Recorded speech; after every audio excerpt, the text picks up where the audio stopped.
Viral di media sosial, video memperlihatkan pria tengah memulung di depan minimarket. Video itu salah satunya diunggah akun Instagram @momomedsos, Sabtu, tanggal 18 Desember tahun 2021. Si pemulung mengenakan baju compang camping. Rambutnya panjang, sebagian sudah berwarna putih. Ia tunduk lalu mengambil sampah berserakan lalu memasukkannya dalam kantong.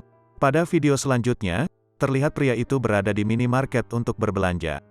Saat membayar, uang yang dikeluarkannya tak main-main.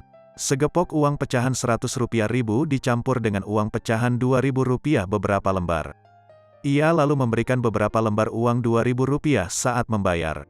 Sementara uang pecahan Rp100.000 tetap dalam genggamannya.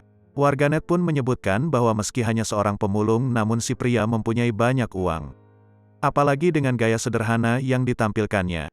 Gaya elit ekonomi sulit, kalau ini kebalikannya gaya sulit ekonomi legit, tulis seorang warganet pada kolom komentar.